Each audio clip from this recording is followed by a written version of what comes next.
Hi everyone, this is Mujib and welcome back to tale of knowledge. Guys, आज की इस interesting video में हम सीखेंगे इंग्लिश के ऐसे सेंटेंसेस जिनका यूज़ हमारी डेली लाइफ में बहुत ही ज़्यादा होता है। तो गाइस, आज की जो वीडियो है बहुत ही ज़्यादा कमाल की होने वाली है, तो इस वीडियो को स्टार्टिंग से लेकर एंड तक जरूर देखिएगा। चलिए वीडियो को शुरू करते हैं। तो गाइस, हमारा फर्स्ट सेंटेंस है, तुम क्या ढूंढ रहे हो। जब कोई किसी चीज़ को ढूंढ रहा होता है तो अक्सर हम इस तरह से सवाल करते हैं, क्वेश्चन करते हैं और हम पूछते हैं तुम क्या ढूंढ रहे हो। अगर किसी की कोई चीज़ गुम जाती है, खो जाती है, तो इसी तरह से हम हिंदी में कहते हैं तुम क्या ढूंढ रहे हो। चलिए गाइस, जान लेते हैं तुम क्या ढूंढ रहे हो कि इंग्लिश क्या होती है। तो गाइस, मैं आपको बता देता हूँ, इसको इंग्लिश में बोला जाएगा what are you looking for. What are you looking for. तो अब आपको जब भी ये कहना हो कि तुम क्या ढूंढ रहे हो, तो गाइस आप इसको हिंदी में ना बोलकर आप इसको इंग्लिश में बोल सकते हैं। इंग्लिश में आप यूँ कह सकते हैं what are you looking for. What are you looking for, जिसका मतलब होता है तुम क्या ढूंढ रहे हो। तो गाइस, आज के बाद आप यही सेंटेंस का यूज़ करेंगे, what are you looking for. चलिए जान लेते हैं नेक्स्ट सेंटेंस के बारे में। तो गाइस, हमारा नेक्स्ट सेंटेंस है इस तरह से, अगर आप कोई किसी से क्वेश्चन करते हैं कि तुम क्या ढूंढ रहे हो, तो ऑब्वियसली उसका आंसर होता है कि मुझे अपना मोबाइल नहीं मिल रहा है, या मैं ये चीज़ ढूंढ रहा हूँ, मैं अपना मोबाइल ढूंढ रहा हूँ, या फिर मैं अपनी चाबी ढूंढ रहा हूँ। जब आपको ये कहना हो कि मुझे अपना मोबाइल नहीं मिल रहा है, मुझे अपना मोबाइल नहीं मिल रहा है, तो आप इसको इंग्लिश में यूँ कह सकते हैं I can't find my mobile. I can't find my mobile, इसका मतलब यही होता है कि मुझे अपना मोबाइल नहीं मिल रहा है। यदि आप अपना मोबाइल कहीं रख कर भूल गए और आपको अपना मोबाइल नहीं मिल रहा है, तो आप इसको इंग्लिश में यूँ कह सकते हैं I can't find my mobile. Okay, चलिए जानते हैं हम नेक्स्ट सेंटेंस के बारे में। तो गाइस, हमारा नेक्स्ट सेंटेंस है, थर्ड नंबर का सेंटेंस है, कृपया बैठिए। जी हाँ, जब आपके यहाँ पर कोई गेस्ट आते हैं तो आप उसको बैठने के लिए कहते हैं। कोई भी आपके यहाँ पर होता है, आप किसी ऑफिस में हैं, अपने रूम में हैं, कहीं पर भी हैं, और आपके सामने कोई पर्सन है जिसको आप बैठने के लिए कहते हैं। आप कहीं ट्रैवलिंग कर रहे हैं, आपके सामने जो बंदा खड़ा हुआ है, आप उससे भी अगर बैठने के लिए कहते हैं, तो इस तरीके से हम कहते हैं कृपया बैठिए। तो गाइस, आप इसको इंग्लिश में इंटरेस्टिंग तरीके से पूछ सकते हैं, please have a seat. Please have a seat, इस तरीके से आप किसी को ऑफर कर सकते हैं, किसी को बैठने के लिए आप इंग्लिश में कह सकते हैं प्लीज़ हैव अ सीट। इस तरीके से अगर आप बात करेंगे तो ये बहुत ही ज़्यादा इंप्रेसिव होगा, बहुत ज़्यादा कमाल का फ्रेज होगा। तो इस तरीके से आपको प्लीज़ हैव अ सीट का यूज़ करना है। तो गाइस, चलिए जानते हैं हम नेक्स्ट सेंटेंस के बारे में। तो गाइस, हमारा नेक्स्ट सेंटेंस है, आप क्या खाना पसंद करोगे।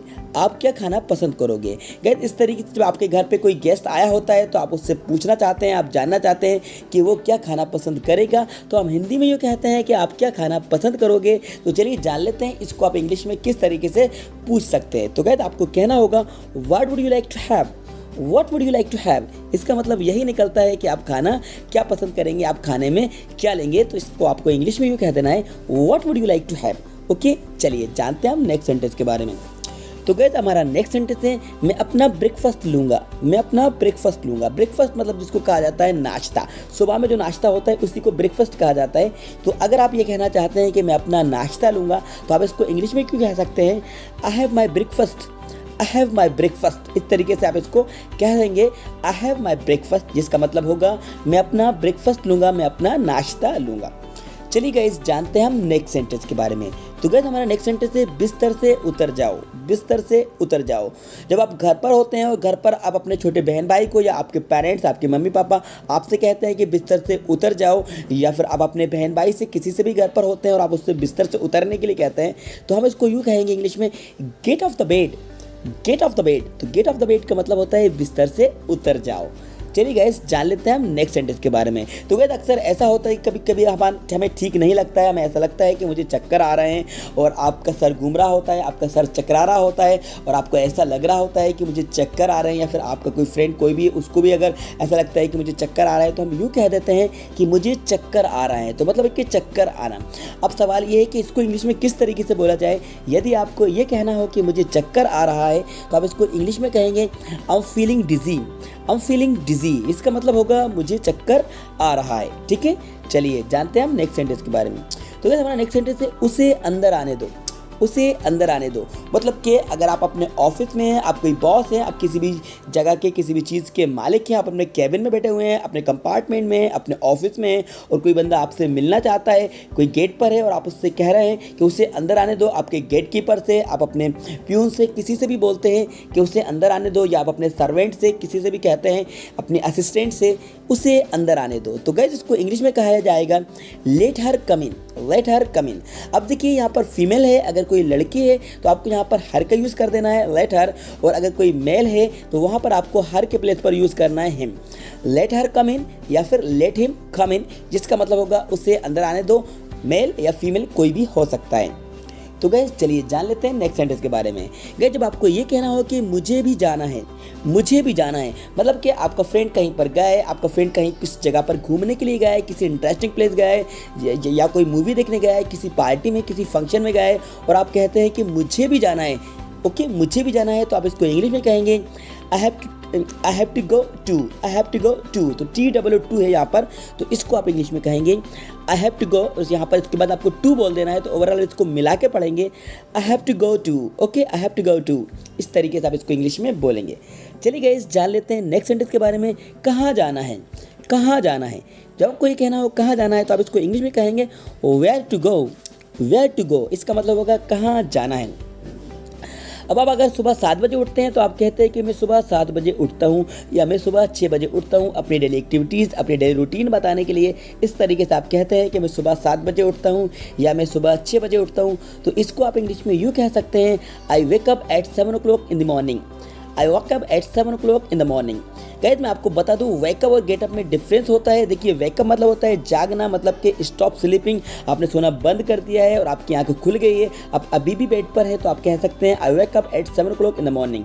लेकिन अगर आपने बेड को छोड़ दिया है और बेड से आप उठ गए हैं तो वहाँ पर आप वेकअप का यूज़ ना करके वहाँ पर आप गेटअप का यूज़ करेंगे, तो आप वहाँ पर कहेंगे I get up at 7 o'clock in the morning.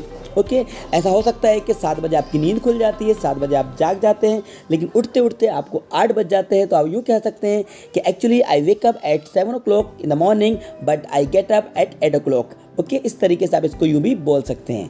तो गाइस जान लेते हैं नेक्स्ट सेंटेंस के बारे में। फिर मैं नहाता हूँ, फिर मैं नहाता हूँ, ये आपको कब यूज़ करना है जब अपनी डेली एक्टिविटीज़ बता रहे हैं कि मैं पहले नाश्ता लेता हूँ फिर मैं नहाता हूँ, या फिर पहले मैं मॉर्निंग वॉक पे जाता हूँ उसके बाद आता हूँ फिर मैं नहाता हूँ, मैं स्कूल से आता हूँ फिर मैं नहाता हूँ, मैं ऑफिस से आता हूँ फिर मैं नहाता हूँ। तो जब भी आपको यूँ कहना हो कि फिर मैं नहाता हूँ तो आप इसको इंग्लिश में कहेंगे then I have a shower, then I have a shower. तो then I have a shower का मतलब होता है फिर मैं नहाता हूँ। देन मतलब आपको ये कनेक्ट करना है कि आप अपनी डेली एक्टिविटीज़ बता रहे हैं, डेली रूटीन बता रहे हैं, उसमें आप एक सेंटेंस के बाद दूसरा सेंटेंस को लिंक कर रहे हैं, कनेक्ट कर रहे हैं, तो आप यूँ कहेंगे then I have a shower. Okay, आप इसको यूज़ कर सकते हैं। चलिए गाइस जान लेते हैं नेक्स्ट सेंटेंस के बारे में। तो गाइस हमारा नेक्स्ट सेंटेंस है मम्मी मुझे खाना चाहिए, मम्मी मुझे खाना चाहिए। अक्सर इस तरीके से बच्चे यूज़ करते हैं, घर में छोटे छोटे बच्चे होते हैं, लिटिल किड्स होते हैं, तो वो कहते हैं कि मम्मी मुझे खाना चाहिए। तो गाइस इसको हम इंग्लिश में कहेंगे mom I want to eat, mom I want to eat. तो इस तरीके से इंग्लिश में यूज़ किया जाएगा। आप भी इसका यूज़ कर सकते हैं जब आपको अपनी मम्मी से खाना मांगना हो तो आप यूँ कह सकते हैं mom I want to eat. Okay, चलिए जानते हैं नेक्स्ट सेंटेंस के बारे में। गाइस नेक्स्ट सेंटेंस है मुझे भूख नहीं लगी, मुझे भूख नहीं लगी। अगर आपसे कोई ऑफ़र करता है कि खाना खा लो, खाने का टाइम हो गया है, आपके पेरेंट में आपकी मम्मी, आपके बड़े बहन भाई कोई भी आपको ऑफ़र करते हैं, आपसे बोलते हैं कि खाना खा लो, आपको मना करना है, आपको कहना है कि मुझे भूख नहीं लगी है, तो आप इसको इंग्लिश में कह सकते हैं I am not hungry, I am not hungry. तो इसी से आप एक सेंटेंस और समझ चुके होंगे। यदि आपको भूख लगी है तो आप कह सकते हैं I am hungry, I am hungry. Hungry मतलब होता है भूख लगना। ओके, अगर आपको भूख लगी है तो आप कहेंगे आई एम हंग्री, और अगर आपको भूख नहीं लगी तो आप कहेंगे I am not hungry, I am not hungry. तो गाइस ये थे इंटरेस्टिंग सेंटेंसेस जिनका यूज़ हम अपने डेली लाइफ में बहुत ही ज़्यादा यूज़ करते हैं। अक्सर इस तरह के सेंटेंसेस का यूज़ हमारी डेली लाइफ में बहुत ही ज़्यादा किया जाता है। तो गाइस आज के बाद अभी से ही और आज से ही आप भी इनका यूज़ इंग्लिश टू इंग्लिश कर सकते हैं। जब भी आपको इस तरह के सेंटेंसेस का यूज़ करना हो तो आप इंग्लिश में ही ऐसे सेंटेंसेस का यूज़ करेंगे। आई होप दैट ये वीडियो आपको पसंद आएगी, तो स्टूडेंट वीडियो को लाइक कर दीजिएगा, अपने सारे फ्रेंड्स को ज़्यादा ज़्यादा शेयर कर दीजिएगा। और हाँ, यदि आप चैनल पर नए हैं और आपने अभी तक इस चैनल को सब्सक्राइब नहीं किया है तो गाइस चैनल को ज़रूर सब्सक्राइब कर दीजिएगा, साथ में बेल आइकन को प्रेस कर दीजिएगा, सो दैट आपको आने वाली वीडियोज़ की नोटिफिकेशन सबसे पहले टाइम पर मिलते रहेंगे। Thanks for watching.